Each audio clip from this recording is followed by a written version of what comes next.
देखो, प्रस्तावना क्या होता है? किसी भी एक्ट का क्या होता है? इंट्रोडक्शन पार्ट होता है ना। प्रस्तावना में कोई उद्देशिका दी होती है कि किस उद्देश्य के लिए उस एक्ट को बनाया गया है। ठीक है सर, स्लाइड चेंज करेंगे। सर प्रस्तावना पढ़े। हाँ ये देखो, आ गया इसकी उद्देशिका। जी सर। तो पढ़ो क्या है। उद्देशिका प्रियम्बल भारत के लिए एक साधारण दंड संहिता का उपबंध करना समुचित है। सम, अतः सम, यह निम्नलिखित रूप में अधिनियमित किया जाता है। ठीक है। धारा तो क्या बोल रहा है कि भारत के हम्म, लिए एक साधारण दंड प्रक्रिया संहिता का उपबंध करना, यानी कि जिससे हम लोगों को जो अपराध करते हैं उनको कैसे दंडित करेंगे, इसके बारे में इसमें प्रोविजन दिए गए हैं, है ना। तो वो प्रोविजन अब कहाँ से कैसे स्टार्ट होगा, तो उसके बारे में बताया गया। क्या? धारा 1 से, है ना। तो धारा 1 में क्या दिया हुआ है? संहिता का नाम, उसका प्रवर्तन और उसका विस्तार। ठीक है, तो पढ़ो क्या लिखा हुआ है। यह धारा अधिनियम। 1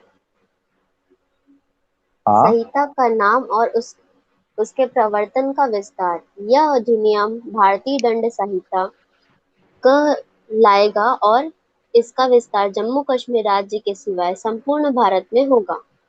ठीक है, अब देखो नीचे दिया हुआ है the word except the state of Jammu and Kashmir omitted by Act 34 of 2019, Section 95 and the fifth schedule, writ petition 31 अक्टूबर 2019। तो जो ये सिवाय था ना, इसका विस्तार जम्मू कश्मीर राज्य के सिवाय। तो ये जो जम्मू कश्मीर राज्य के सिवाय, इसको क्या किया गया? विलोपित कर दिया गया है। ओमिटेड मतलब लोप, लोप कर देना। ठीक है, विलोपित करना, है ना। तो कौन से अधिनियम द्वारा? अधिनियम 34, यानी कि 2019 में जो 34 नंबर का कोई अधिनियम आया था, उसके तहत जम्मू कश्मीर राज्य के सिवाय जितने भी हमारे देश में अभी क्या हुआ है, जम्मू कश्मीर राज्य का विलय कहाँ हो गया है? राज्य बन गया ना वो। पहले क्या था यस वो? सर। हाँ सर। पहले वहाँ का अलग संविधान चलता था, वहाँ का अलग इंडियन लॉ पीनल कोड चलता था चलता था, वहाँ पे। है ना। तो वो यस सर। सारों को क्या कर दिया? खत्म कर दिया गया। अब खत्म कर दिया तो क्या इसका क्या मतलब? वहाँ के जितने लॉज थे, लोकल जो भी थे, उनको सारों को हटा दिया। अब क्या कर दिया? भारत के पूरे लॉ वहाँ पर लागू होंगे, है ना। तो अब ये लाइन क्या हो जाएगी? यह अधिनियम भारतीय दंड संहिता कहलाएगा और इसका विस्तार संपूर्ण भारत में होगा। ठीक है। जी सर। सर जम्मू कश्मीर पुनर्गठन अधिनियम 2019। हाँ सर, तो उसमें लिखना पड़ेगा, सॉरी उसको मैं नहीं लिख पाया हूँ, है हाँ ना। कोई दिक्कत नहीं है, मतलब बता दे रहा हूँ। हाँ सर, हाँ। तो उसको वर्ड को हटा दिए गए, वो डेट याद रखना ये। ठीक है, इसमें दिया हुआ है जो, उसको अच्छे से याद रखना।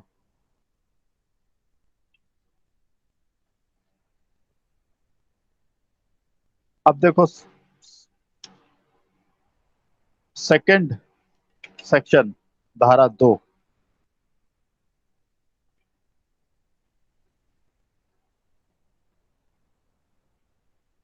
धारा 2 क्या दिया हुआ सब है? पढ़े धारा 2।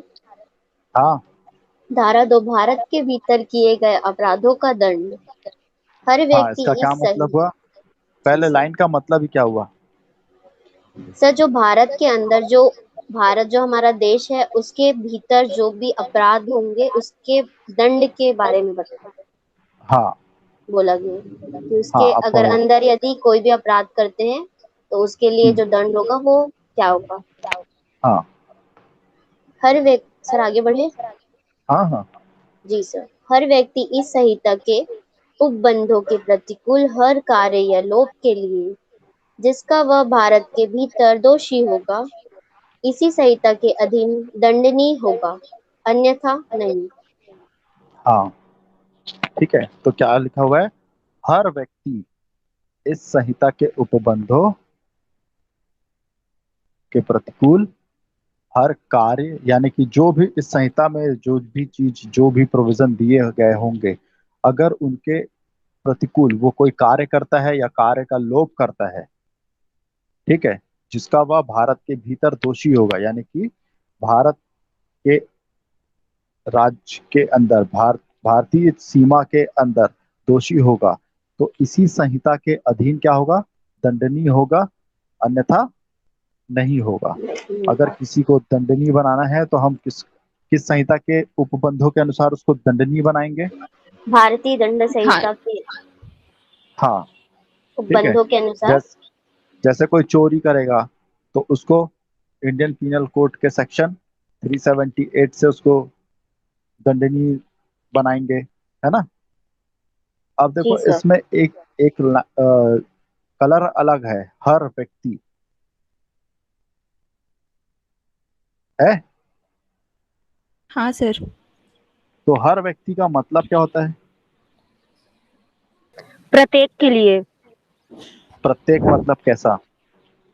सर चाहे वो किसी भी धर्म का हो, किसी भी जाति का हो, किसी भी लिंग का हो, किसी भी वंश का हो, कहीं पे भी किसी हाँ भी स्टेट में रहने वाला हो, कहीं का भी वो निवासी हो, वो हर एक व्यक्ति, हर प्रति व्यक्ति, उस पे किसी भी हाँ तरह चाहे से भेदभाव नहीं किया जाएगा। वो हाँ एक सबके लिए एक चीज इक्वल और, है। चाहे वो भारतीय हो, चाहे वो भारतीय ना ना हो, ना हो। हो, बस वो भारत के ठीक है। भीतर। हाँ, ठीक। अगर वो भारत के भीतर, यानी कि वो फॉरेनर है या इंडियन है, अगर वो भारत के भीतर कोई अपराध कार्य करता है या कोई लोप करता है, तो वो किससे दंडनीय होगा? भारतीय दंड संहिता। संहिता के अनुसार, ठीक है। हाँ सर। अब देखो, एक मैं लाइन पढ़ रहा हूँ, है ना, तो उसको समझना, और समझ जाओगे तो मेरे को बताना, नहीं तो मैं समझाऊंगा फिर, ठीक है।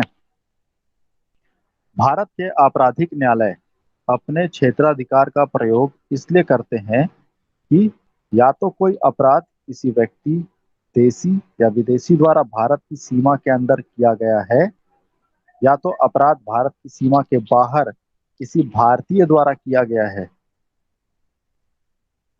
ठीक है। तो यहाँ पर किसकी बात आ रही है? क्षेत्राधिकार की।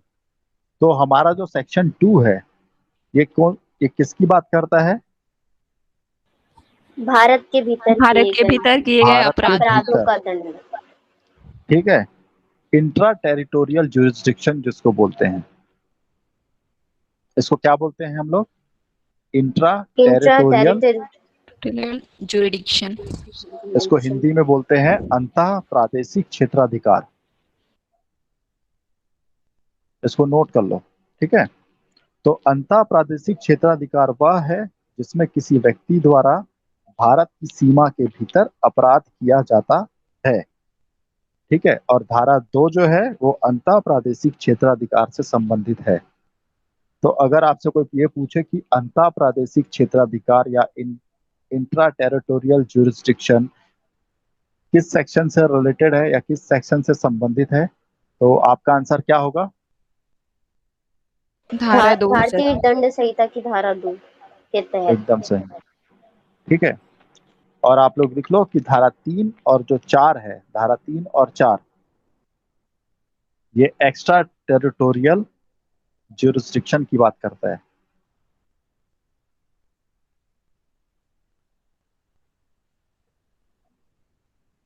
लिख लिए? एक सेकंड सर लिखेंगे।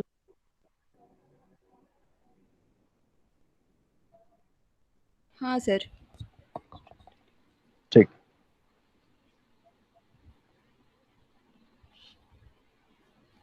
अब ये बताओ, भारत से परे किए गए किंतु उसके भीतर विधि के अनुसार विचारणीय अपराधों का दंड, इसका मतलब क्या हुआ?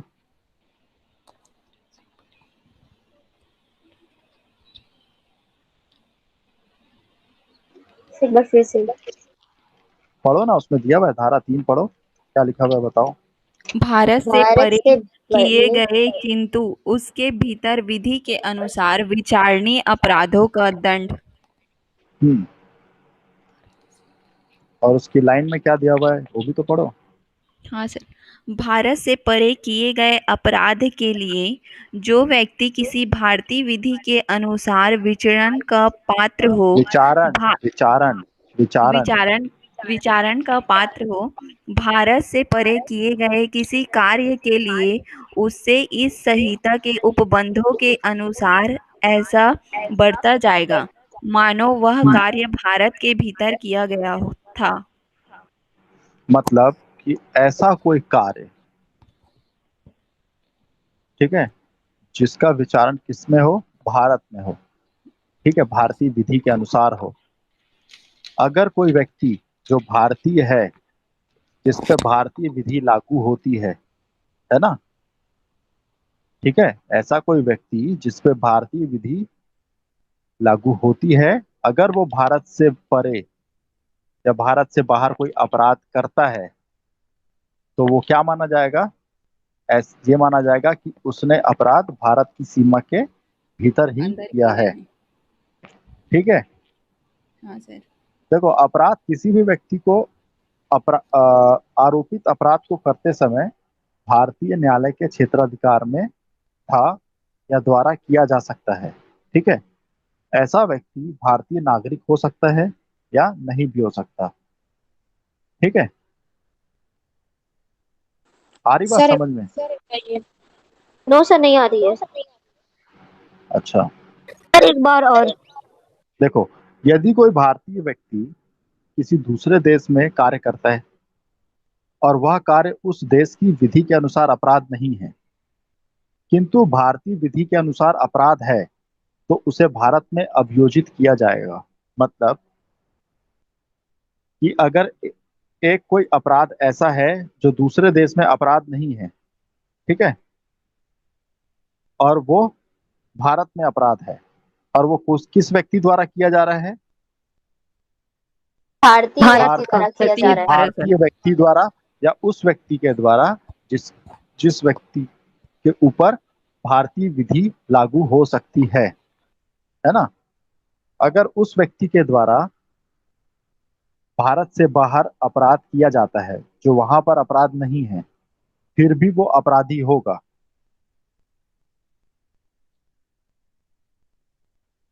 नहीं है समझ? आ गया आ सर। गया सर, क्योंकि वो भारतीय है और वो या भले नहीं भी है तो बाहर भी में वो रह रहा है आईपीसी बट वो सेक्स। इंडियन तो है ना। जैसे एक एग्जांपल है, जारकर्म समझते हो, adultery? No yes sir. Sir, 377 हाँ, आईपीसी, क्या? 377 जो कि सर, जो कि अब हट गया ना, एडल्ट्री। एडल्ट्री 497। ओ सर सॉरी।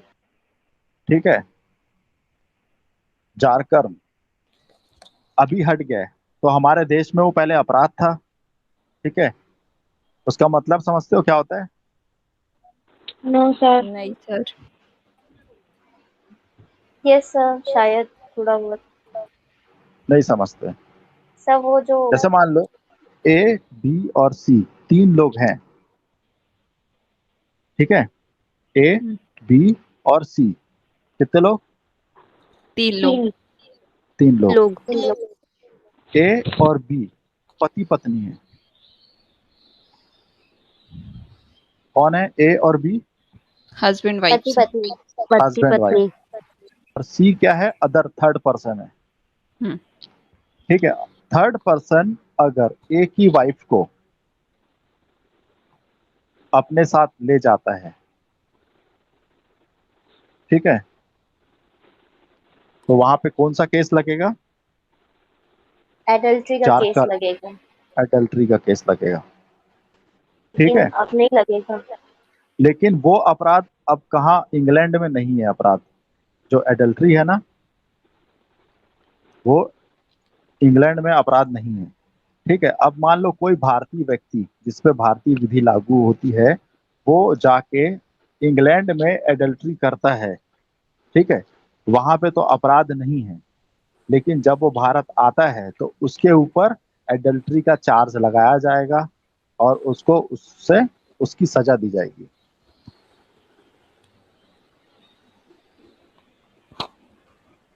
नहीं आया समझ? सर आ आ गया गया। सर। आ गया। हाँ सर। अब देखो चौथा पढ़ो। राज्य क्षेत्रातीत राज्य अपराधों पर संहिता का संहिता का विस्तार। विस्तार। अब ये राज्य क्षेत्रातीत क्या है? सर जो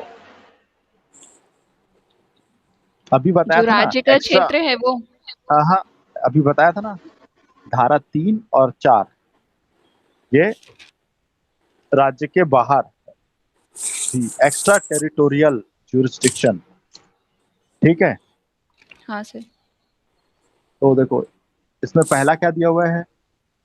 भारत से बाहर बाहर और परे किसी स्थान में भारत के किसी नागरिक द्वारा। ठीक है, तो भारत से बाहर और परे किसी स्थान में भारत के किसी नागरिक के द्वारा, यानी कि भारत के कोई नागरिक है वो सर बाहर थोड़ा सा जाके कोई। करेक्शन। हेलो। हाँ सर।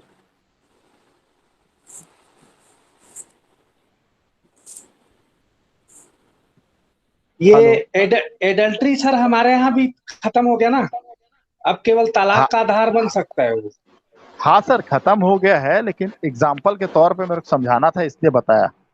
हाँ लेकिन अब वो एग्जाम्पल भी खत्म हो जाना चाहिए क्योंकि एडल्ट्री तुम्हारे यहाँ भी बंद हो गई। सर हाँ लेकिन वैसे एडल्ट्री तो 377 है ना।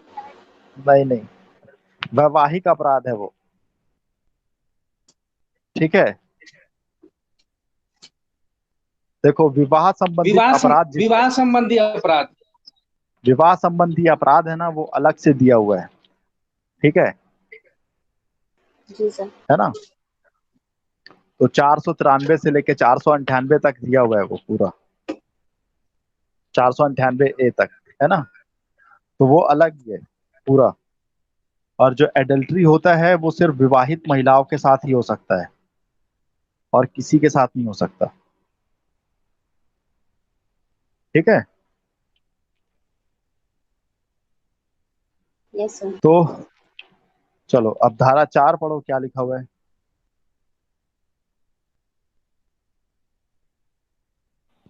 धारा राज्य 4। क्षेत्रातीत अपराधों पर संहिता का विस्तार, यानी कि extension of code to extra territorial offences. ठीक है, तो पहला क्या दिया हुआ है? भारत से बाहर भारत और से परे। बाहर और पढ़ो। परे किसी स्थान में भारत के किसी नागरिक द्वारा। ठीक है, तो ये इसका मतलब समझ में आया? यस सर, भारत से बाहर है किसी दूसरे हाँ, स्थान पर, कोई भी भारतीय लेकिन वह नागरिक, भारत के नागरिक द्वारा, वो जो कोई भी भारतीय नागरिक नागरिक है, रहेगा सुनो पहले, वो। कोई भी भारतीय नागरिक भारत से बाहर जाके कोई अपराध करता है तो। ठीक है, फिर दूसरा। दूसरा है भारत में सर स्लाइड, रजिस्ट्रीकृत। हेमंत सर स्लाइड करो ना, साइड। भारत में रजिस्ट्रीकृत किसी हाँ, तोप या विमान पर, तोप नहीं चाहे है, वह। पोप। तोप नहीं है, पोत है, पोत। Sir sorry sir. पहला ही समझ में नहीं। पहला नहीं समझ में आया? No sir. सर मैं देखो समझाऊं। एक मिनट, आप भारत के नागरिक हो जी सर। और आप जाके पाकिस्तान में मर्डर करके आ जाते हो। ठीक है, जी सर। तो जब वापस आप भारत आओगे तो आप पे मर्डर का चार्ज लगाया जाएगा। ठीक, जी सर। अब सेकंड क्या है कि भारत में सेकंड है रजिस्ट्रीकृत किसी पोत या विमान पर, चाहे वह कहीं भी हो, किसी व्यक्ति द्वारा किए गए किसी अपराध को भी लागू है। मतलब सपोर्ट अगर मतलब। मान लो, पोत मतलब वो जो जाता है ना, अरे पानी जहाज जिसको बोलते हैं हम लोग, ठीक। जलयान, बड़ी नाव होती है ना, बड़ी बड़ी नाव, जैसे टाइटैनिक है, हाँ शिप। सर। शिप। ठीक है, तो वो तो वो क्या है, भारत में रजिस्टर्ड है। जैसे कोई एयर शिप है, एयर इंडिया शिप है, सॉरी इंडियन शिप है कोई, या एयर इंडिया की विमान है ना? तो जो भारत में रजिस्टर्ड है, जो अगर उसमें आप उड़ रहे हो या पानी में जा रहे हो और उस कंडीशन में अगर आप कोई अपराध करते हो, जैसे फॉर एग्जांपल मान लो आप टाइटैनिक देखे हो कुछ फिल्म? नो सर, नहीं पता हाँ है। सर। नहीं देखे हो? कौन सर कौन देखे हैं? मतलब यही ना नहीं, पहले कि जैसे टाइटैनिक देखे हो कि नहीं ये बताओ। नहीं देखी। सर नहीं पूरा देखे नहीं हो? देखा। पूरा नहीं देखने की बात है, टाइटैनिक थोड़ा सा भी देखो तो जहाज है उसमें, जहाज हाँ सर, है हाँ सर। टाइटैनिक, बड़ी सी शिप है मान, वो। है ना, मान लो वो जहाज, मान लो वो शिप भारत से रजिस्टर्ड है, भारत में उसका यस, रजिस्ट्रेशन है कि वो भारतीय शिप है ना, यस जी सर। सर। उसमें आप बैठ के जा रहे हो, ठीक है। अब वो शिप कहीं भी जा सकता है, या जहां जाने के लिए निकला है वहां जा रहा हो, है ना, यस सर। और वो भारत के क्षेत्र से बाहर हो गया है, जैसे वो रहता है ना समुद्र में भी समुद्री सीमा रहती है भारत की, है ना, हाँ सर। यस उस सीमा से भी अगर वो बाहर हो गया है, लेकिन उस कंडीशन में भी अगर आप किसी की हत्या करते हो, किसी का रेप करते हो, किसी की चोरी करते हो, तो उस कंडीशन में भी आपको दंडित कौन करेगा? भारतीय न्यायालय, भारतीय। न्यायालय।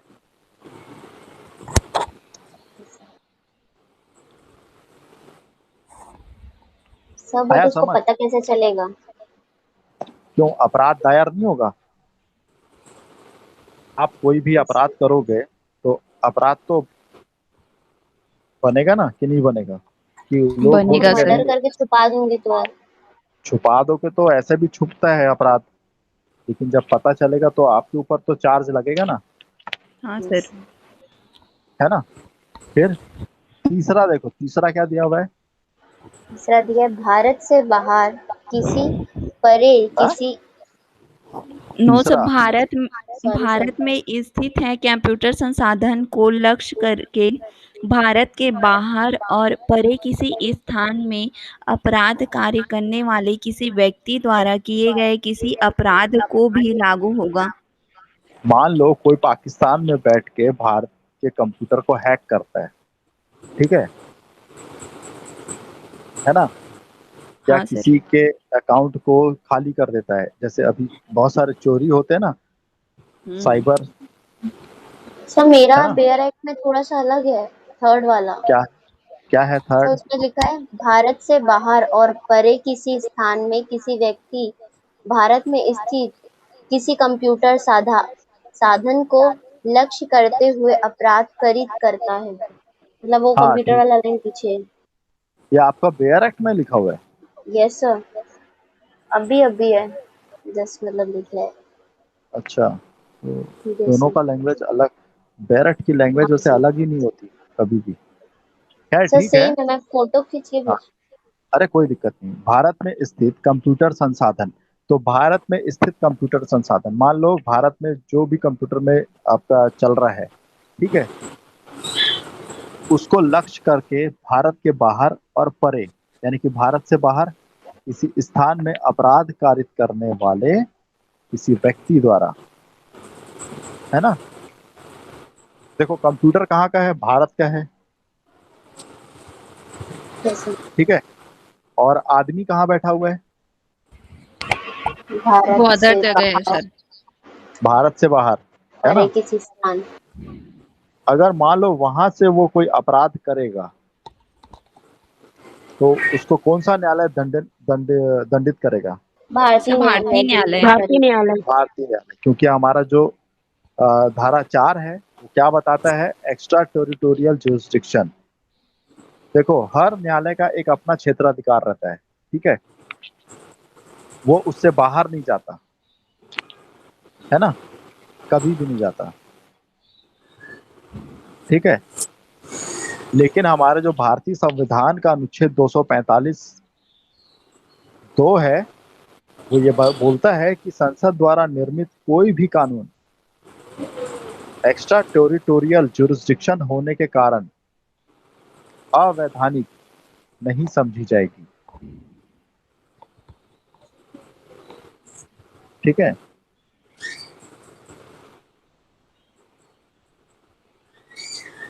तो ये पावर दिया गया है कहाँ पे? 245 2 में। कि जो हमारी जो भारतीय दंड संहिता है उसको एक पावर मिला हुआ है, किससे? भारतीय संविधान के आर्टिकल 245 के क्लॉज 2 से। ये बोलता है कि अगर कोई भी, यानी कि संसद कोई भी अगर कोई विधि ऐसी बनाती है जिससे कि एक्स्ट्रा टेरिटोरियल ज्यूरिसडिक्शन में अगर किसी को जाना पड़े तो जा सकता है ना? नहीं समझा। नहीं समझ में आया? नहीं जी सर, एक संसद बार को फिर पावर से। मिला है अरे देखो 342। देखो हमारा जो सेक्शन 2 है वो क्या बोलता है? इंट्रा टेरिटोरियल ज्यूरिसडिक्शन, यानी कि भारत के अंदर में किए गए ये अपराधों का दंड सर। है ना, भारत के भीतर। हाँ। लेकिन अब धारा 3 और 4 क्या बोलता है? भारत से बाहर। हम्म। तो भारत से बाहर आप कैसे कैसे जा सकते हो? देखो, पहला, एक तो आप इंग्लैंड ऐसे ही जा और सकते हो, जैसे चौथे का क्लॉज 1 में जो बताया है कि भारत से बाहर जाके कोई अपराध करता है और वो भारतीय नागरिक द्वारा किया गया है तो, है ना? फिर दूसरा क्या बोलता है कि भारत में रजिस्ट्रीकृत, तो भारत में जो भी रजिस्टर्ड होगा शिप या जहाज, चाहे वह कहीं भी हो, चाहे वो हवा में है, पानी में है, उससे कोई मतलब नहीं। ठीक है, अमेरिका में है, बांग्लादेश में है, चीन में है, कहीं भी हो, है ना? अगर कोई व्यक्ति उस जहाज में बैठ के अपराध करता है,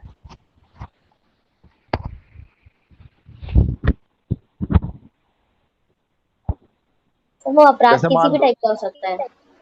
हाँ, कैसा भी अपराध हो सकता है, अगर कोई लड़का छेड़ दिया तो भी अपराध है। अगर यहाँ अपराध है भारतीय विधि के अनुसार छेड़ना, ठीक है, तो उसको अच्छा कौन सर, दंड नहीं करेगा? फॉर एग्जाम्पल हाँ ए है, ए इंडियन हाँ है, कोई गर्ल है, हाँ। और बी है, अगर वो कोई बॉय है फॉरेनर, और वो इंडिया से मतलब यहाँ से कोई फ्लाइट गई है, मान लो थाईलैंड फिर गई है, हाँ, ठीक है, तो वो अगर मान लो बदतमीजी करता है तो फिर वो किसके अंडर आएगा? ए जो है इंडियन है ना? इंडियन है, गर्ल और है, बी जो है, अच्छा, फॉरेनर इंडियन है। गर्ल है। हाँ, ए इंडियन सर, गर्ल है। उसका कहने का ए मतलब इंडियन गर्ल है, बी फॉरेनर बॉय है, और हाँ, तो फिर ए उनको कौन सा तो सजेगा जो? वो जो लड़का उसके साथ छेड़छाड़ करेगा, हाँ, उसके लिए हम पहले ही पढ़ चुके ना, कोई भी व्यक्ति, पढ़े हैं अपन, यस सर, हाँ सर। धारा 2 में पढ़े ना कि हर हाँ सर। व्यक्ति इस संहिता के उपबंधों के प्रतिकूल, अगर इस संहिता में दिया गया है कि छेड़छाड़ अपराध है तो यस वो सर, इस संहिता के प्रतिकूल हो गया। और पहला यस लाइन सर। क्या दिया? पहली लाइन में हर व्यक्ति मतलब चाहे वो कहीं का भी हो, विदेशी हो, भारतीय हो, किसी भी धर्म का हो, किसी भी कास्ट का हो, चाहे कैसा भी हो, है ना, हम्म। सर बट वो उसको। इंडिया का जो बॉर्डर था, अगर वो वहां से क्रॉस कर लिया है, अगर वो फ्लाइट जो है वो इंडियन फ्लाइट है, या वो वहां से अगर मतलब क्रॉस कर लिया उस जो एरिया है वहां से, अच्छा तो देखो, भी मतलब अभी चार्ज। अभी अभी विजय माल्या बाहर है इंग्लैंड में, हाँ। हाँ सर। है ना? तो हम्म। अभी क्या कर रहे हैं? प्रत्यर्पण लगा रहे हैं ना, प्रत्यर्पण के लिए बोल रहे हैं ना। मतलब सर क्या बोले? प्रत्यर्पण मतलब प्रत्यर्पण। जिस जिस देश में जो अपराधी छुपा है, हम्म। उस देश से उस व्यक्ति की मांग भारत सरकार कर रही है हम्म। कि उसको हमको दे दो, हम हाँ उस पर सर। केस चलाएंगे। ठीक है, तो ऐसी कंडीशन में कोई अगर व्यक्ति किसी लड़की को छेड़ता है और मान लो वो थाईलैंड का है ना, और यस सर। उससे किसी लड़की को मान लो बहुत ज्यादा हर्ट हुआ है आपके अकॉर्डिंग, तो वो मांग कर सकती यस है भारतीय सरकार की उसको हमारे हवाले कर दो, हम उसको दंडित करेंगे। पहले पहले केस चलेगा, देखा जाएगा कि केस सही है कि नहीं है ना? यस तो सर। इतना जान लो, कोई भी व्यक्ति अगर अपराध करेगा तो उसको सजा मिलती है। जैसे ये देखो, का, है ना, ए जो कहाँ का यस सर। नागरिक है?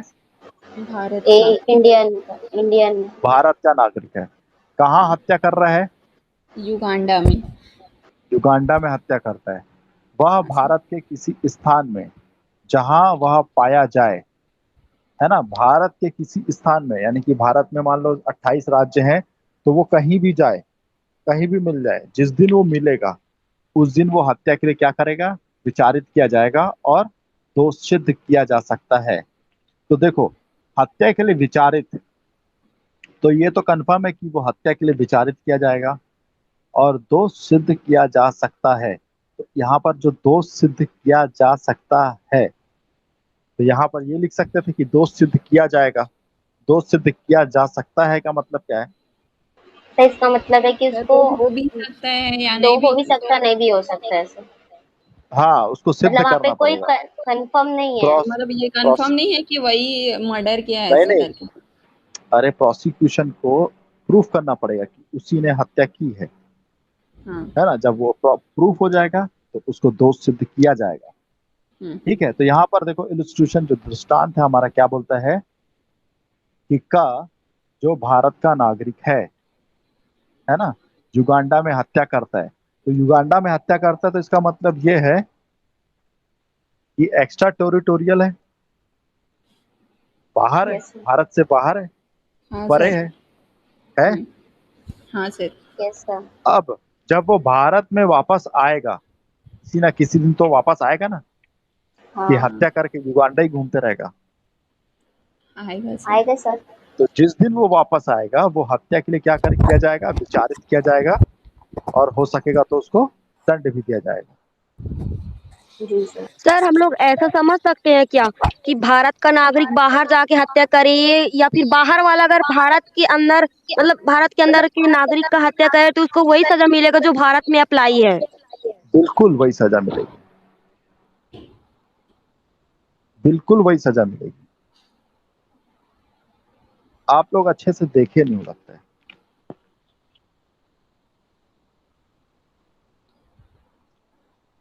पहले ही दिया हुआ है ना, भारत के भीतर किए गए अपराधों का दंड, सेक्शन 2, धारा 2, ये बोलता है हर व्यक्ति।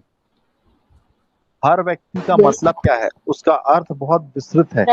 हर हर व्यक्ति मतलब चाहे वो भारतीय हो, चाहे विदेशी हो, चाहे किसी भी धर्म जाति का हो, किसी भी मूल वंश का हो, कोई भी हो, है ना। हाँ सर। जी सर। अब सेक्शन क्या दिया हुआ है, 5। Yes sir. कुछ विधियों पर इस अधिनियम द्वारा प्रभाव न डाला जाना। है ना। Yes sir. तो देखो कौन कौन सी विधि है ऐसी। इस अधिनियम में की गई। धीरे धीरे पढ़ना, आराम से पढ़ना। यस ठीक सर। है। इस इस अधिनियम में की गई बात बात भारत भारत सरकार सरकार की सेवा के, यानी कि जो भारत सरकार के अधीन है ना। ऑफिसरों, सैनिकों, तो नौसैनिकों हाँ, तो भारतीय या सेवा के अधीन कौन कौन से ऑफिसर्स हैं, या सैनिक हैं, या नौ सैनिक हैं, या वायु सैनिक हैं। अगर उनके द्वारा कोई विद्रोह या अभ्युत्थान होता है ना, तो उसको दंडित करने वाली किसी अधिनियम के उपबंधों या किसी विशेष या स्थानीय विधि के उपबंधों पर यह विधि प्रभाव नहीं डालेगी। मतलब सर देखो, भारतीय दंड अभिज्ञजन। संहिता, भार भारतीय दंड संहिता के उपबंध हम लोग कहाँ कहाँ पढ़े, कहाँ कहाँ लागू होगा, तो सभी व्यक्तियों पे लागू होगा पड़े, है ना। हाँ सर।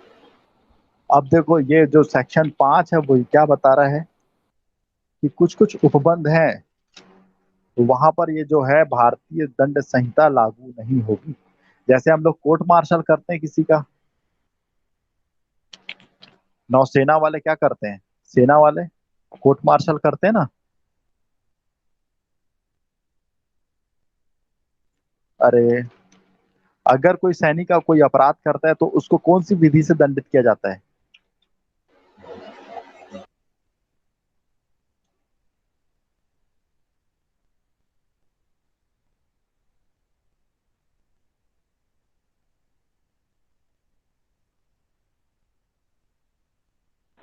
सर नहीं पता। हम्म? नहीं पता।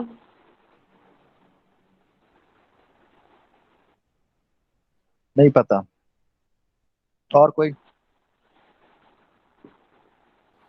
No sir.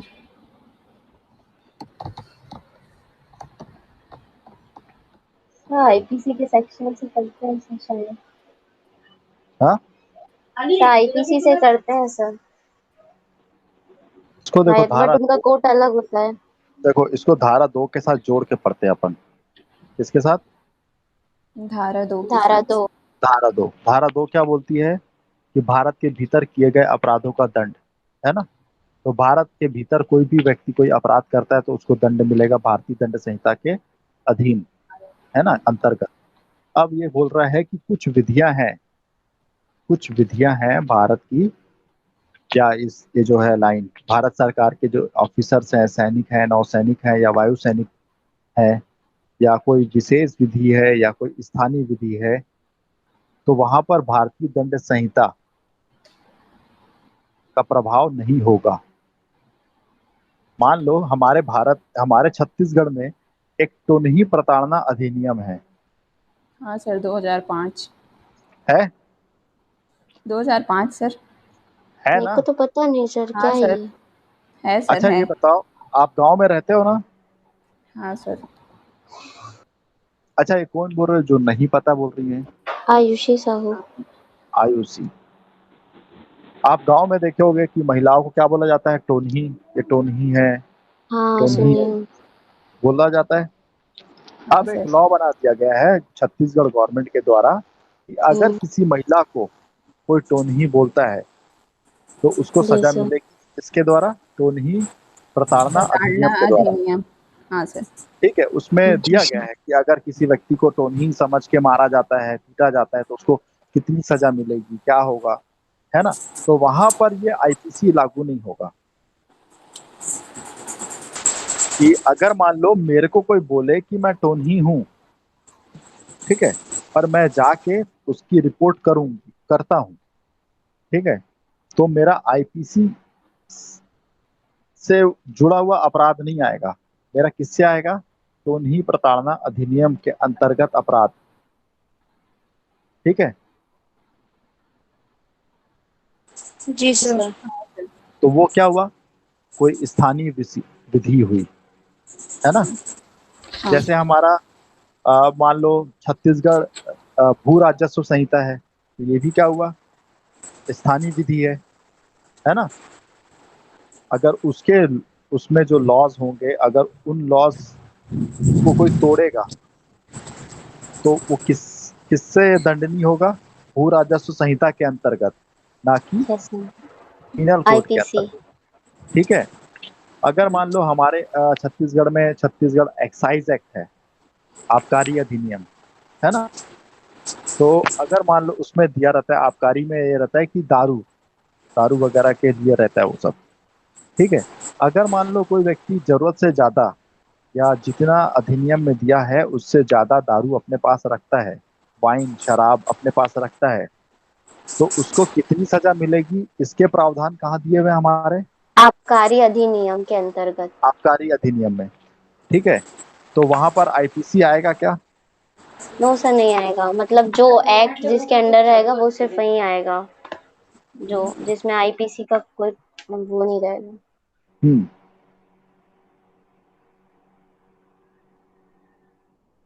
ठीक है। और कोई विशेष विधि मतलब क्या होता है? सर वो अलग से बनाई गई विधि है। अलग से, तो मतलब हाँ इसका sir. Special law means a law which is applicable to a particular subject. ठीक है, किसी पर्टिकुलर सब्जेक्ट के लिए एप्लीकेबल जो होते हैं ना, वो होते हैं विशेष विधि। ठीक है। और लोकल लॉज मतलब क्या होता है? स्थानीय विधि। जी सर। स्थानीय विधि का मतलब क्या होता है? ऐसी विधियां जो कहाँ एप्लीकेबल हैं? किसी एक पर्टिकुलर स्थान पर, प्लेस किसी पर एक। पर्टिकुलर प्लेस पे, जो कहाँ पर है? भारत के अंदर में, है ना। जैसे भारत के अंदर बोलोगे तो कोई, जैसे ये टोनही प्रताड़ना अधिनियम है, छत्तीसगढ़ एक्साइज एक्ट है, हो सकता है कि जो उत्तराखंड में है उनका लॉज अलग होगा, स्थानीय विधि सबकी अपनी अपनी सर रहती है ना। आईपीसी के अंदर ही स्थानीय विधियों को भी जगह दिया गया है, फिर एक्ट में बदला गया है। नहीं नहीं नहीं, इस वही तो बता रहा है ना अधिनियम धारा 5 यही तो बता रहा है सर कि एक स्पेशल एक्ट का ऐसे कोई स्पेशल एक्ट होंगे, ऐसी कोई विशेष विधियां होंगी या ऐसे कोई स्थानीय विधि होंगी, है ना, तो उसमें आईपीसी प्रभाव नहीं डालेगी। ठीक है, जनरली हम किसी अपराधी को किस प्रोविजन के तहत दंडित करते हैं? आईपीसी के अंडर। आईपीसी के अंडर में। ठीक है, लेकिन अगर कोई व्यक्ति उन स्थानीय विधि या कोई स्पेशल लॉज के अधीन अगर कोई अंतर्गत कोई अपराध करेगा तो वो किसके अंतर्गत दंडनीय होगा? उस एक स्पेशल लॉ के अंडर स्थानीय विधि दंडनीय उन होगा। स्पेशल क्या वो लॉज या स्थानीय वो स्थानीय विधि विधि के? के अंतर्गत दंडनीय होगा ना। Yes sir. हाँ, तो समझ गए ये। यस सर, समझ गए। सर हाँ एक सर। स्पेशल लॉ का एग्जांपल दीजिए ना, जैसे कि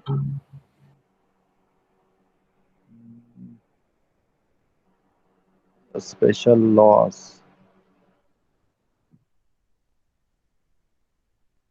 जैसे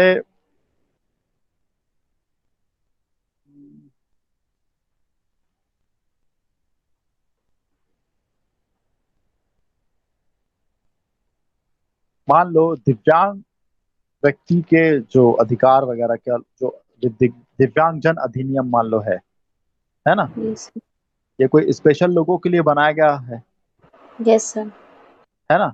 अब मान लो उसमें किसी व्यक्ति को कुछ कोई बोलता है, उसके लिए मान लो अगर उसमें कोई अपराध है जिसको करने से कोई व्यक्ति अपराधी होता है तो वो किसके अनुसार चलेगा?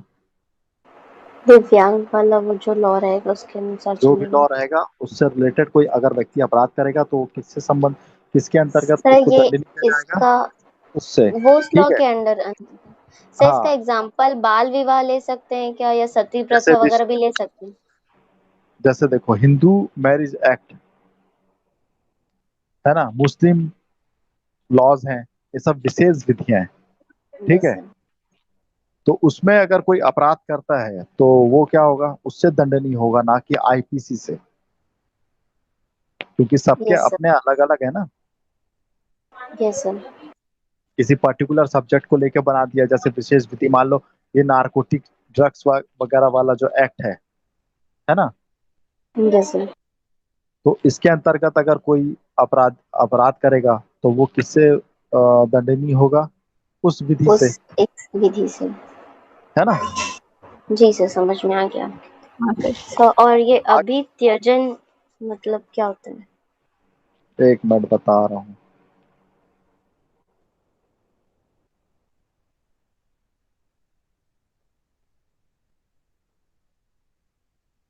एक मिनट। हाँ, हेलो जी सुदीप सर। सर।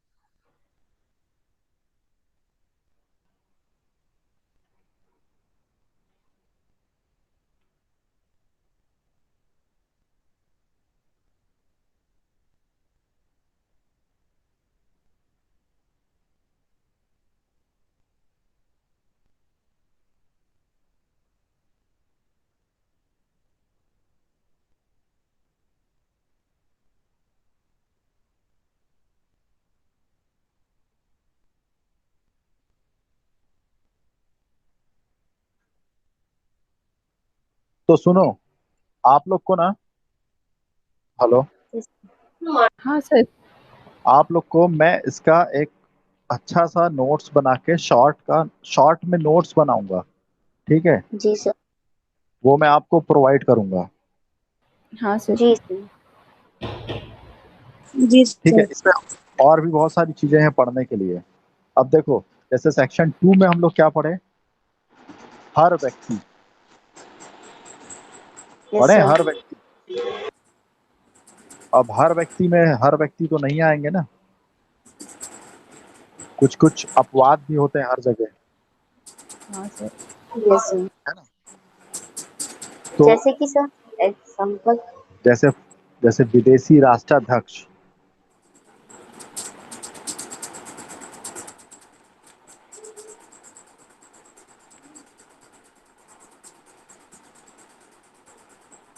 है ना।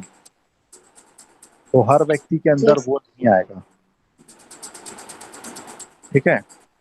फिर होते हैं जैसे राज्य के उच्च अधिकारी, है ना, ये भी हर व्यक्ति में शामिल नहीं होंगे। फिर राजदूत जैसे होते कि हैं, जो राजदूत होते हैं ना, हाँ सर। देख, राज्य के उच्च अधिकारी कौन होंगे? राज्यपाल, हाँ। Yes sir. राष्ट्रपति, हम्म। Yes sir. है ना, ये। फिर जो हमारे होते हैं ना राजदूत और डिप्लोमेटिक एजेंट होते हैं, जो सर जो भारत हाँ जो सर। देश के लिए काम करते हैं ना, हाँ, जो जासूस दूसरे होते हैं देश जो। में जाके, रहते हैं, एम्बेसडर होते हैं ना, जो यहाँ से यस सर। जाके दूसरे देश में जाते हैं, वहां रहते हैं। और ठीक है, फिर विदेशी शत्रु, यस सर। ठीक है। मेरा एक डाउट जो है। जो विदेशी शत्रु होंगे, उनको भारतीय न्यायालय द्वारा विचारित नहीं किया जा सकता, यस है सर। ना। विदेशी सेना, ठीक है। ज्योति माइक ऑफ करो ना।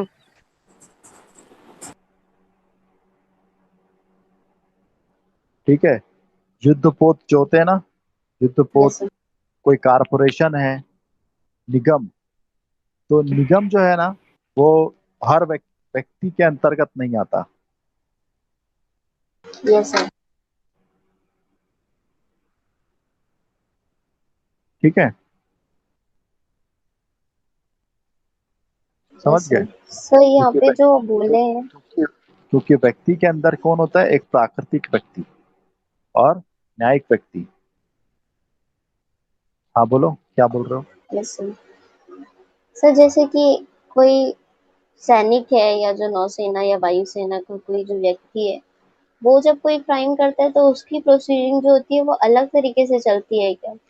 चलती है ना, हाँ मतलब चाहे वो मर्डर की हाँ, हो चाहे वो रेप की हो, वो उसके की ही कोर्ट्स अलग जाती है, होते हैं। तो वो और तो उनका उनको अलग अलग विचार है। तरीके से ट्रीट किया जाता है सर, मतलब लाइक हाँ, उनको पनिशमेंट उतनी ज्यादा क्यों नहीं मिल पाती जितने कॉमन व्यक्ति को मिलती, नॉर्मल पर्सन को। अरे उनका लॉस अलग रहता है सबका, उनको ही मिलता है, बहुत दंड मिलता है। आपको पता है जब किसी का कोर्ट मार्शल होता है तो क्या होता है? सर ये कोर्ट मार्शल बेसिक है क्या? मेरे को तो ये नहीं समझ आ रहा है। हाँ? सर ये कोर्ट मार्शल क्या है? मैं बहुत बार सुनी हूँ लेकिन मेरे को पता नहीं है।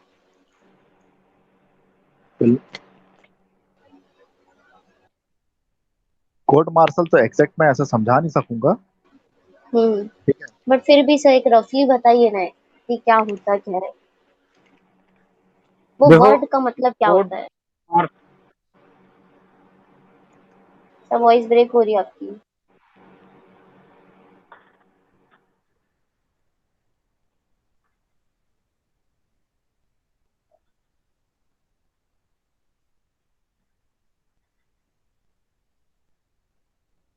Sir hello Hemant sir. Voice break हो रही है हेमंत सर। सर। हाँ सर, आप बोलो। मैं हाँ सर, देखो कोर्ट मार्शल सीधा सीधा ये समझो, जिस तरह आपका जो कोर्ट होता है वो क्या करता है, जो सामान्य कोर्ट होता है वो क्या करता है? न्याय दिलाता है सर, जो सर मतलब जैसी उसकी हियरिंग जैसी उसकी वो प्रोसीडिंग हाँ रहती है। हाँ ठीक है, तो वही जो जैसे किसी कोर्ट का काम काम क्या होता है, केस चलाना, उसकी सुनवाई करना, सजा सुनाना, ठीक है। तो वैसे ही जब जो मिलिट्री लॉ के लिए जो जो सेना के लिए देखा जाएगा ना, तो उनके लिए जो सारी जो विधि होती है ना वो अलग होती है, ठीक है। मतलब उनको इन सारे विधियों में शामिल नहीं किया जाता, सामान्य विधियों में। तो सेना विधि कहलाती है। उसमें एक तरह का होता है कोर्ट मार्शल बोलते हैं जिसको। उसमें क्या होता है कि एक तरह का वो कोर्ट ही होता है जिसमें जो क्या बोलते हैं, सिर्फ और सिर्फ आर्मी के कर्मचारियों के लिए होता है।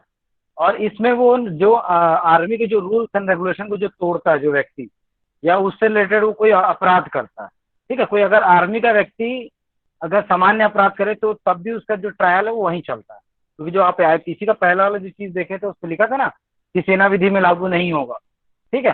तो उनका जो भी सिस्टम है कि आपने कोई अनुशासन तोड़ा, तब आपके ऊपर कोर्ट मार्शल होता है। मतलब आपके ऊपर जो भी केस है, सुनवाई चलेगी, तो उस जो प्रक्रिया होती है उसको बोला जाता है कोर्ट मार्शल।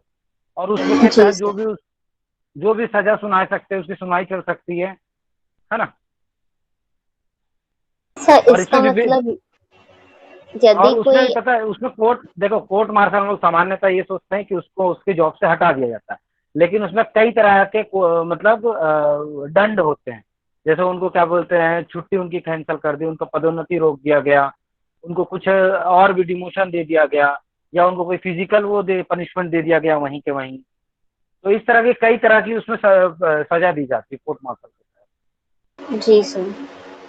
सर और बट इसमें यदि दंड। वो व्यक्ति कुछ बड़ा काम कर दिया हो तो मतलब कि कुछ गलत कर दिया हो तो मतलब हाँ। फॉर एग्जांपल यदि वो किसी पर्सन लाइक किसी गर्ल के साथ यदि उसने रेप किया हो या फिर हरासमेंट किया हो, इस टाइप का कुछ किया हो तो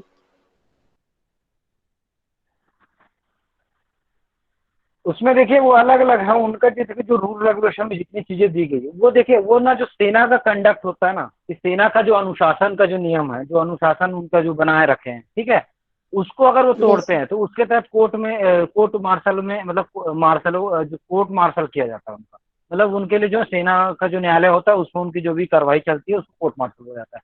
लेकिन जो चीजें उसमें नहीं है, जैसे किसी का हत्या करने की बात है, जो आप बोले रेप का बात है, ठीक है, तो इन सारी चीजों का वो नॉर्मली लिया जाएगा फिर, कि एक जैसे सामान्य पर्सन जिन चीजों को किया है, तो कोर्ट मार्शल उनकी जो अनुशासन उनको तोड़ने के एवज में किया गया चीजों को कोर्ट मार्शल में शामिल किया जाता है, जो भी उनकी अच्छा तो सर्विस से रिलेटेड होता है। सर मतलब कल के डेट में यदि कोई जैसे कि फॉर एग्जांपल अगर कोई सेना का व्यक्ति है तो उस पे ये सारी चीजें एप्लीकेबल नहीं होगी ना, मतलब नहीं। हम इन सब पे चार्ज नहीं लगा सकते ना, किसी भी टाइप के चार्जेस नहीं हाँ। लगा सकते ना आईपीसी के। हम्म। बस यही डाउट नहीं, था। आईपीसी के चार्जेस लगाए जा सकते हैं, मैं क्या कह रहा हूँ सर समझे। बट वो है तो सैनिक ना, वह है तो नौसेना का आदमी ना। मान लो नौसेना का आदमी है सर और वो कोई आर्मी सामान्य। वाला अगर रेप करता है तो उसके ऊपर तो या आईपीसी का मर्डर कर चार्ज देता लगेगा है। ना। हाँ वही तो बोल रहा हूँ कि देखो उसको हर चीज का देखो, उसके जो कंडक्ट है उनके अच्छा सर आप अलावा ये जो बोल होते हैं रहे हैं ना। कि सिर्फ ट्रायल बस उनका उस कोर्ट में चलेगा, बाकी अदरवाइज वो क्राइम कुछ भी करे वो आईपीसी में ही काउंट होगा। नहीं, वो नहीं बोल रहा हूँ। सर देखो आप एक उसमें बार ये फिर से समझाइए, कुछ समझ नहीं आ रहा है।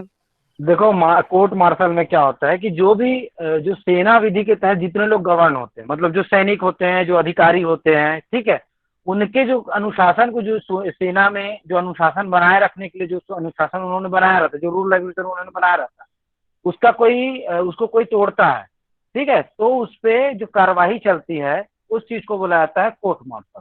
अब सेना से रिलेटेड चीजों की जो कार्यवाही चलेगी वो उनके कोर्ट में चलती है, जो सेना के कोर्ट में, तो उसको कोर्ट मार्शल बोला जाता है उस प्रक्रिया को पूरी, ठीक है।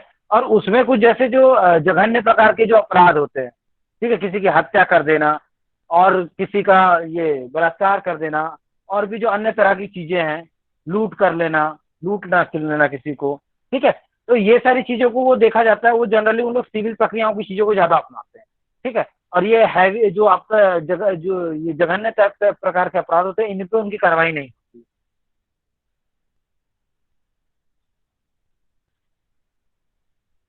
लेकिन एक चीज है कि इनके साथ जो भी क्या बोल जैसे आपका और जो अन्य वो रहता है ना, कि आत्महत्या का है, मैं सॉरी, जैसे किसी का हत्या का चार्ज है, किसी का बलात्कार का चार्ज है, और ये सारी चीजें वो किसको पुलिस को सौंप देते हैं कि आप इसके ऊपर इन्वेस्टिगेशन करो। लेकिन उसके साथ साथ सेना भी उस पर काम करती है, क्योंकि सेना के उनका ये मानना रहता है ना कि ये सेना पे धब्बा लगा रहा है इस वजह से। तो मतलब इतना समझ लो कि सेना के लोगों के लिए किया गया जो भी उनका अनुशासनहीनता को इस चीजों को, उसके लिए कोर्ट मार्शल की चीजें हैं बस। जी सर। और इसकी बहुत ज्यादा डिटेल में मेरे को भी नहीं पता। आप लोग कई मूवीज देखे होगे, उसमें देखे ना, है ना सर।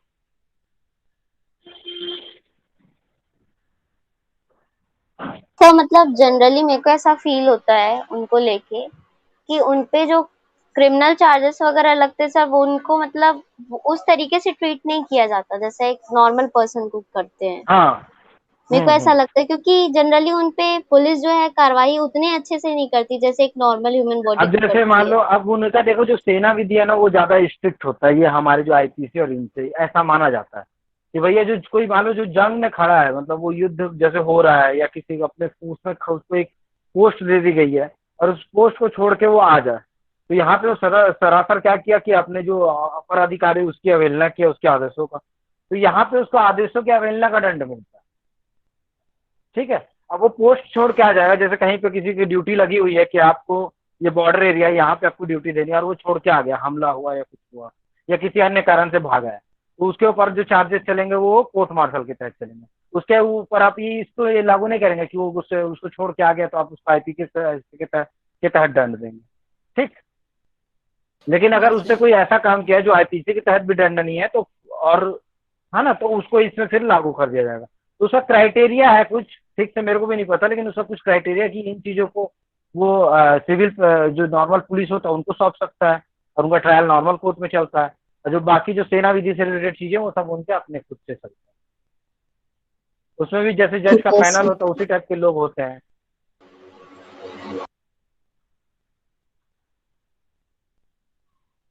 Yes sir.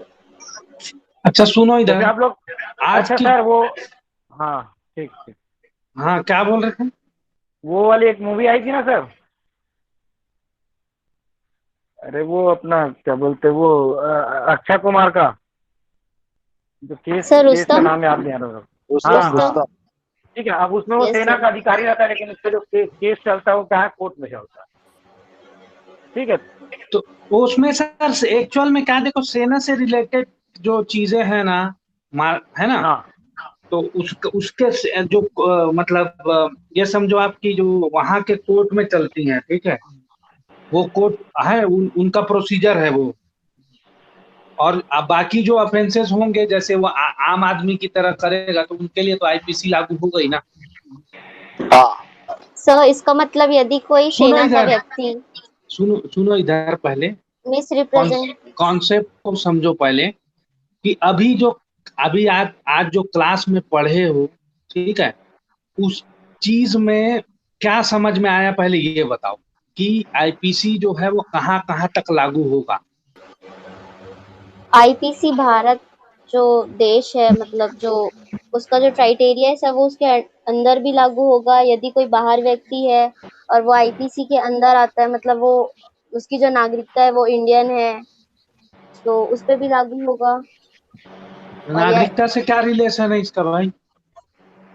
सब मतलब वो भारतीय होना चाहिए ना सर। यदि वो भारत से बाहर भी है, जो भारत से बाहर भी यदि वो कोई क्राइम देखो करता सुनो, है। तुमको समझ में आया है कि नहीं? ये क्वेश्चन से मैं एक क्वेश्चन पूछूंगा, उसका आंसर अगर दोगे तो पता चल जाएगा। दूतावास मतलब समझते हो, जो ऐसे एम्बेसी होता है। दूतावास सर ये वही है ना जो भारत से बाहर जाते हैं दूसरे कंट्री में, और जो हाँ, रिसर्च करते सर, जैसे कि भारत का मतलब कि ऑफिस समझ लो, ठीक सर है। सीआईडी टाइप का ना। नहीं, ठीक है, मतलब ये समझो कि एक ऐसा ऑफिस है जो भारत का ऑफिस है, तो भारत का एम्बेसी अगर पाकिस्तान में है, तो मेरे को ये बताओ कि जो पाकिस्तान में भारत के एम्बेसी में अगर दो पाकिस्तानी जाके आपस में लड़ाई करते हैं, ठीक है, तो वहां पे आईपीसी लागू होगा कि नहीं? सर होगा। क्यों होगा? क्वेश्चन समझ नहीं आया सर आपका। सुना करो ना। भारत का एम्बेसी, जो इंडियन एम्बेसी पाकिस्तान में है, तो पाकिस्तान के दो नागरिक जाके वहां पे क्या करते हैं, लड़ाई झगड़ा करते हैं, वहां पे आईपीसी लगेगा कि नहीं लगेगा?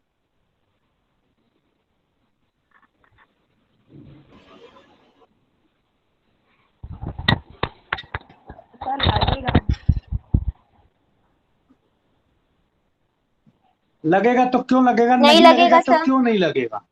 सर नहीं लगेगा, क्योंकि क्यों वहां नहीं के जो लग व्यक्ति जाके वहां पे जो लड़ाई झगड़ा करते हैं वो उनका रूल रेगुलेशन फॉलो होगा ना सर, हमारा वेरी क्यों गुड। होगा। मतलब अभी तक तुम लोग अभी जो 5 सेक्शन पढ़े उसको कंक्लूड नहीं करे ना। सुनो, बता रहा हूं, एक फॉर्मूला है, ठीक है, पर्सन और फ्लैग, ठीक है, व्यक्ति या झंडा, ऐसे करके एक फॉर्मूला नोट करके रखो कहीं पे।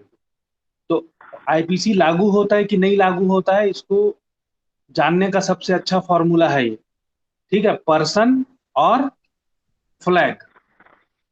तो पर्सन का मतलब होता है कि वो व्यक्ति जो एक्ट करता है या ओमिशन करता है, उसके लिए वो पर्सन कहाँ का है। ठीक है, तो इंडिया का है कि नहीं है वो चीज, और मतलब या है, दोनों जरूरी हाथ में ही हो। और दूसरा होता है फ्लैग। फ्लैग मतलब होता है झंडा, और झंडे का मतलब यहाँ पे ये है कि वो जगह भारत की है कि नहीं है। तो ये दोनों में से कोई भी अगर एक चीज पाई जाएगी तो वहां पे आईपीसी लागू होगा।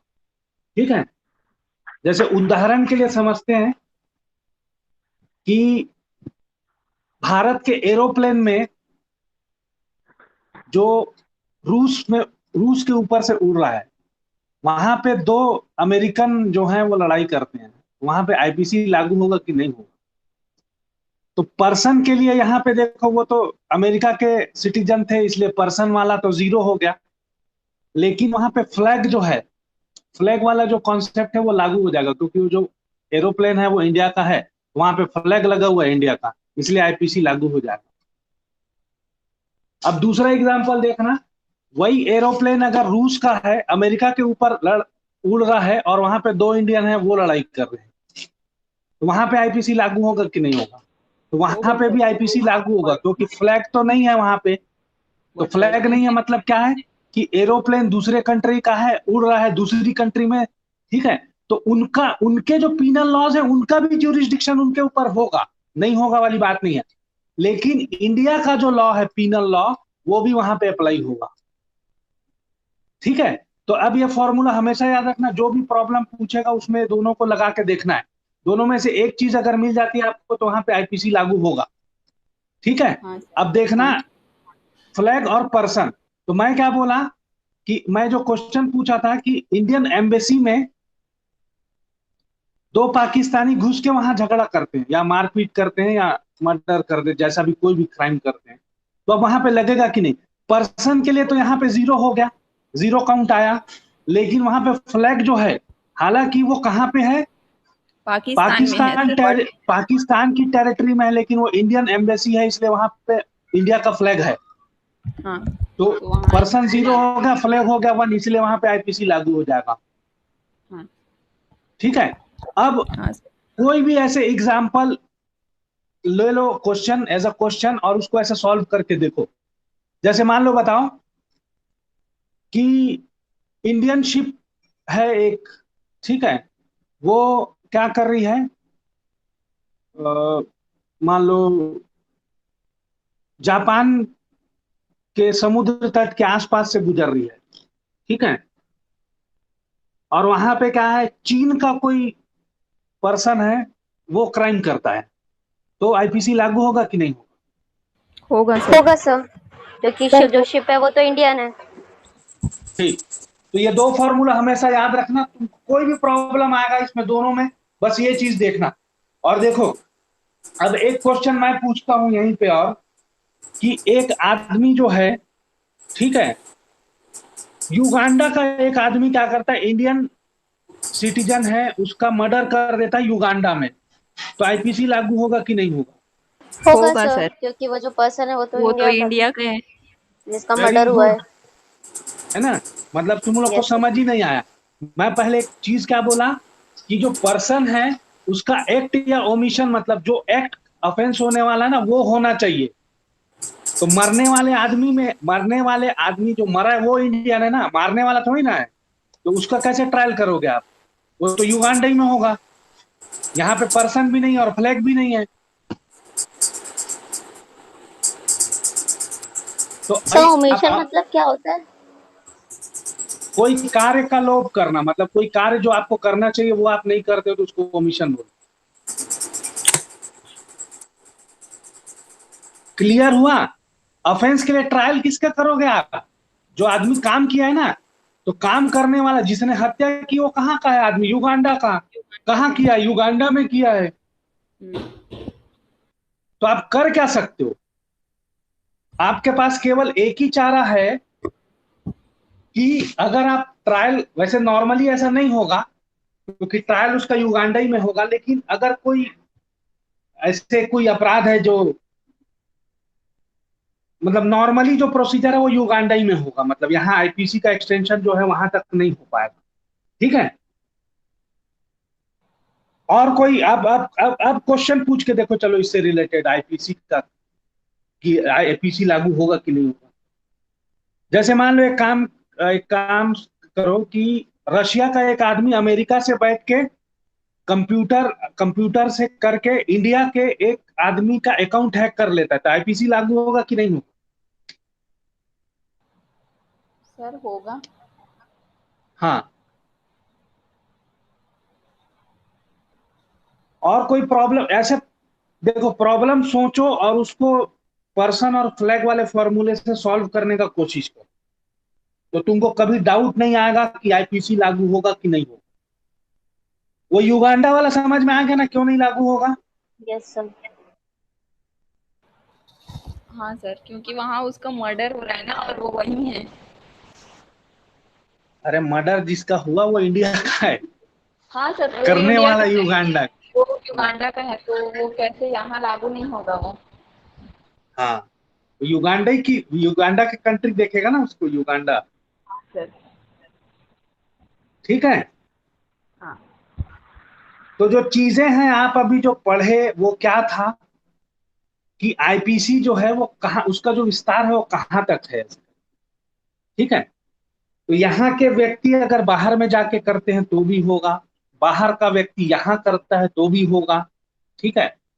और यहाँ की जिनका आधिपत्य है, मतलब जिन चीजों पे भारत की संपत्ति जिनको बोला जा सकता है, उस संपत्ति पे अगर हमारा नागरिक या बाहर का भी नागरिक अपराध करता है तो भी वहां पे आईपीसी लागू होगा, उसका विस्तार जो है वहां तक होगा।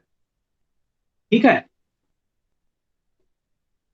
और देखो यहाँ पे थोड़ा सा जो है ना, ये difference between extra territorial operation, ठीक है, क्षेत्रातीत प्रवर्तन, और फिर एक्स्ट्राडिशन जो है प्रत्यर्पण है ना, उसमें थोड़ा सा डिफरेंस समझ लेना। ठीक है। कि जो प्रत्यर्पण होता है वो क्या होता है कि प्रत्यर्पण की विधि के अंतर्गत एक राष्ट्र दूसरे राष्ट्र का सहयोग करने के उद्देश्य से अपराधी को न्यायालय के सामने लाने के लिए सौंपता है। ठीक है। लेकिन क्षेत्रातीत परिवर्तन के मामले का संबंध क्या होता है, राष्ट्र का उसके क्षेत्र के बाहर किए गए अपराधों के लिए अपराधों का विचारण करना होता है। तो ये दो जो चीज है, ये मतलब ये जो चीज है डिफरेंस, मेन डिफरेंस है, वो इसको याद रखना। तो प्रत्यर्पण जो है वो प्रत्यर्पण अधिनियम 1962 द्वारा निर्देशित होता है। ठीक है। और जो क्षेत्रातीत प्रवर्तन है वो आईपीसी के अंतर्गत होता है।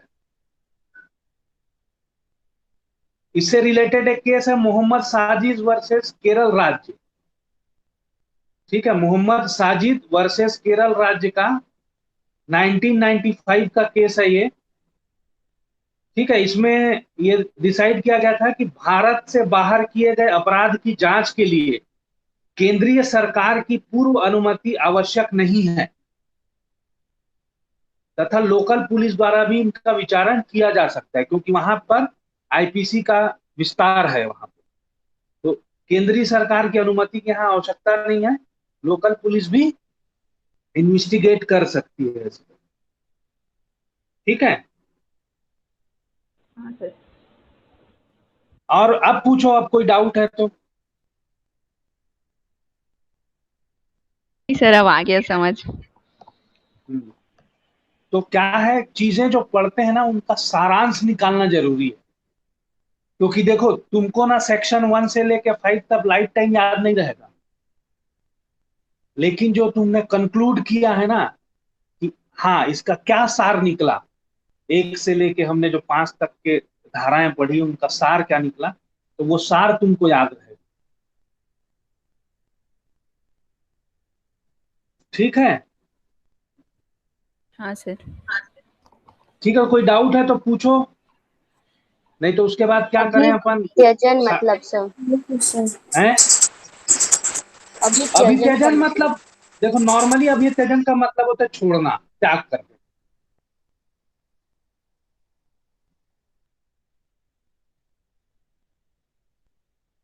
तुम लोग हिंदी वाले हो, उसके बाद भी हिंदी नहीं जानते हो अच्छे से, हैं? सर बट क्या इतना पढ़े? हिंदी कहाँ समझेंगे हम लोग सर भी, ये लीगल वर्ड है अभी सर, अभी ये पढ़ हिंदी रहे नहीं हैं। है। नहीं यस तो सर। अभित्यजन तो साप्ताहिक वाले अर्थ थोड़ी निकालने हो, तो आना चाहिए। लॉ वाले हो ना। तुम लोग आर्ट्स वाले थोड़ी हो जो हिंदी नहीं आएगा लीगल इंग्लिश बोलने से पहले सोचा करो। करना है अरे सर हो गया। होता है। हेमंत सर हाँ सर। रिकॉर्डिंग। हाँ सर। Thank you sir. तो चलो अभी अभी 7:30 बजे वो कॉन्स्टिट्यूशन की क्लास। जी सर। धारा